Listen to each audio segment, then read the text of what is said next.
എനിക്കറിഞ്ഞൂടാ. ഇപ്പൊ ഈ ചേട്ടൻ ചോദിച്ചു പോയിട്ട്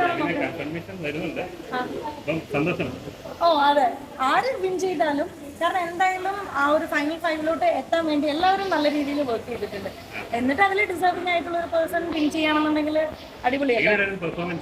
നല്ലതായിരുന്നു. എനിക്കിത് ഫസ്റ്റ് എക്സ്പീരിയൻസ് ആയിരുന്നു. ഞങ്ങളൊരു സ്കിറ്റ് ആയിരുന്നു ചെയ്തിട്ടുണ്ടായിരുന്നത്. അപ്പോൾ ഈ സ്കിറ്റ് എന്ന രീതിയിൽ എൻ്റെ ഫസ്റ്റ് എക്സ്പീരിയൻസ് ആണ്, ഫസ്റ്റ് സ്റ്റേജ് ആണ്.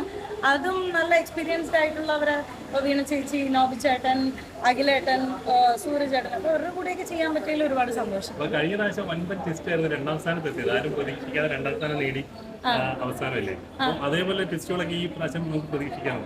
അറിഞ്ഞൂടാ, ഞാൻ കണ്ടിട്ടുണ്ട്, ബിഗ് ബോസ് കണ്ടിട്ടുണ്ട്, ഇടയ്ക്കൊക്കെ മിസ്സാവാറുണ്ട്. പക്ഷെ എല്ലാവരും അതുപോലെ വർക്ക് ചെയ്തിട്ടല്ലേ ആ ഒരു ഫൈനൽ ഫൈവിലോട്ട് എത്തിയിരിക്കണം.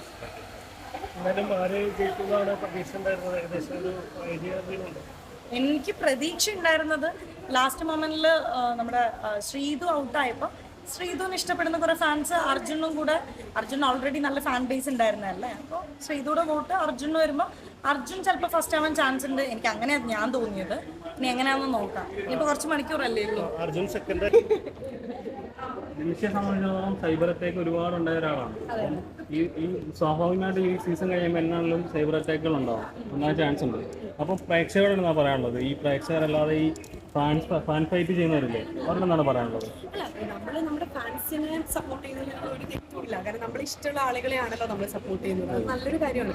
എന്ന് വെച്ചാൽ നമ്മൾ ബാക്കിയുള്ളവരെ ഭയങ്കരമായിട്ട് ഇങ്ങനെ അടിച്ചു താഴ്ത്തുക, അല്ലെങ്കിൽ സത്യം പോലും അല്ലാത്ത പല കാര്യങ്ങൾ പറയുക, അതിനോടൊന്നും ഞാൻ ഒട്ടും യോജിക്കുന്നില്ല. കാരണം എൻ്റെ സംഭവം എടുത്ത് നോക്കുകയാണെങ്കിലും ഒരുപാട് എന്താ പറയുക, കുറേ ഞാൻ പോലും അറിയാത്ത കുറേ കാര്യങ്ങളൊക്കെ എൻ്റെ ഒന്നും വേണ്ട. ഞാൻ ഇന്നലെ എടുത്ത ഇന്റർവ്യൂസിൽ പോലും, ഇന്നലെ എടുത്ത ഇതിൽ പോലും അതിന്റെ ഹെഡിങ് ഒക്കെ എന്തൊക്കെയോ ആണ്. അത് തുറന്നു നോക്കിയാൽ അതിൽ പറയുന്നത് ഞാൻ വേറെ എന്തോ, അതിന്റെ ഹെഡിങ് വേറെ എന്തോ.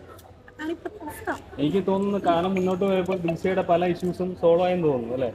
ഇന്നും സോൾവ് ആവുമല്ലോ. എനിക്ക് തോന്നുന്നു എല്ലാം ഇത്ര സമയം എന്ന് പറഞ്ഞിട്ടുണ്ട്. അത് കഴിഞ്ഞാൽ എല്ലാത്തിനും ദിൽഷയ്ക്ക് മേലുണ്ടായ ആരോപണങ്ങളൊക്കെ ഒരുവിധം സോൾവ് ആയെന്ന് തോന്നുന്നു അല്ലേ?